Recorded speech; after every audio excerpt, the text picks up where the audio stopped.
Phil and concern the issue of communications and eventually using helikites or heliostats for long-range communications to support the operations at sea quite a ways from the islands, for example, from the Azores or also from other places.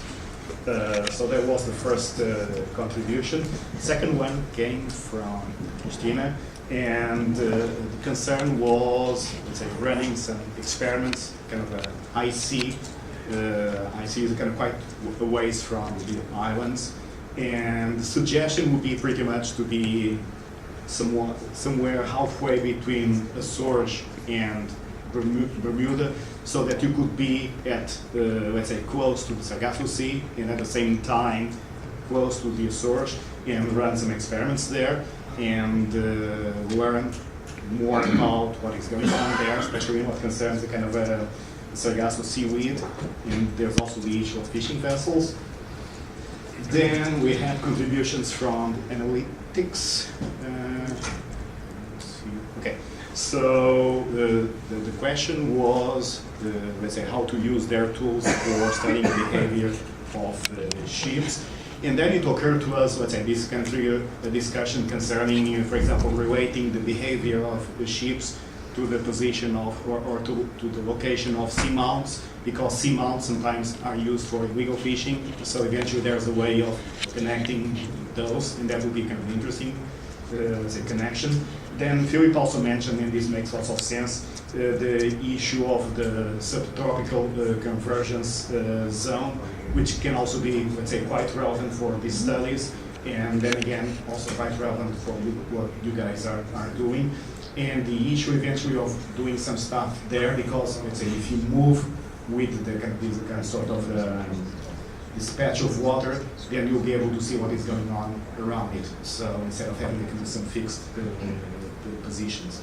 There's also the issue of, let's say, when you have seamounts, there's also the issue of the eddies that you can spot eventually from the air, from space. So you can combine lots of different, let's say, data coming from different let's say, from satellite, from measurements at sea or so, and to learn much more about what is going on with shipping, let's say, with fishing vessels, and not only.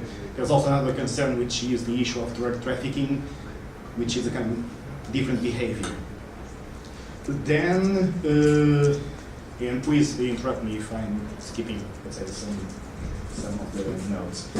Trackwell mentioned the issue of geofencing, and we also asked them about the issue of, okay, so talk about Portugal. I think it would be very difficult to convince fishermen to have devices, let's say, trackers on board their vessels.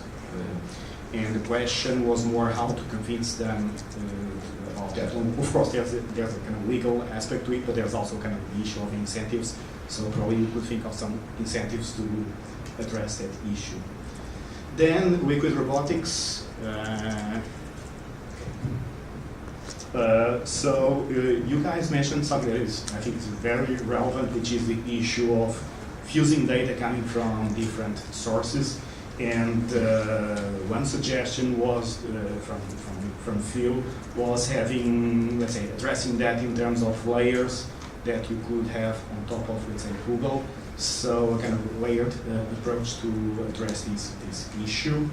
And then you could turn on and off some, let's say, some of these layers. So this is one aspect concerning more kind of data fusion, kind of sort of large-scale data fusion. There was also another aspect which is quite different, which is a kind of a local data fusion. So you have an asset in the ocean, you're collecting data, for example, acoustics, visual, AIS or so, and eventually you should have some sort of data fusion on board so that you can basically save, at least compress data when you need to send data using SATCOMs or something like that. So local data fusion will save you at least some money in what concerns satellite communication.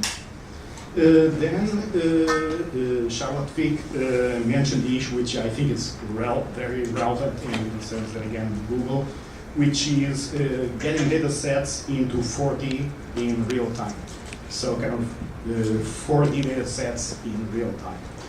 Then there was also the issue of getting data sets basically from NASA, correct me if I'm wrong, and looking at those data sets that cover basically the Gasosi and eventually trying to extend those up to the Azores and look at what is useful in those data sets and trying to figure out what is useful for what we are discussing here. Then we had some contributions concerning going back to the issue of seamounts. So we have lots of seamounts in the Atlantic. Actually, we have much more seamounts in the Pacific, right? But still, we have a kind of some seamounts in the Atlantic. And the question is, first of all, it would be nice to have a kind of precise idea of where are those located, because we still, let's say, some of them are still uncharted. Then there's also the issue of precise bathymetry, and not only that, also measurements on the water column, because those are very interesting for, let's say, I'm not into biology, I'm not an expert, but let's say people in, let's say, biology and people in, let's say, oceanography, we find it quite useful to look at that type of data. Then a completely different question coming, let's say, from an engineer. This is basically sail drone contribution, which is the issue of if you're going after, let's say, different types of vessels or so, and if you want to target them for different reasons, and I guess trying to summarize his contribution, the idea is pretty much to come up with a sort of a taxonomy of, let's say, let's call those threats for the moment, in lack of a better word. And because if you come up with a taxonomy of those, let's say, vessels, threats, or whatever you want to call them, then you can also target, and you can also think of, okay, for this type of threats, I need this type of vehicles, and these vehicles should be configured in this configuration, in that configuration. So I think this makes lots of sense. And finally, there was one contribution concerning how to use kind of satellite data, and more in the sense of targeting precise events happening in the ocean. And this was pretty much the last contribution before we had to adjourn. So we didn't have much time to come up with kind of a long list of comments. But anyway, these are the main conclusions. And if you ask me, let's say, okay, then you have any suggestions, I think that probably we should keep discussing these issues and keep, let's say, the kind of discussions going eventually, let's say, after this meeting, because we reach the stage where we have some, let's say, common understanding of what is going on. We learn a lot here, but the question is, how do we get, let's say, so tomorrow, a few days or so, probably we should do more about what we've been discussing here. So trying to promote something that will at least address the issue of cooperation and how do we do more with what we have. Because I think that let's say, if you look at what we have, different technologies, different institutions or so, definitely I think that we can definitely do much more if you really talk and cooperate. And so this is pretty much, I think this is the summary, right?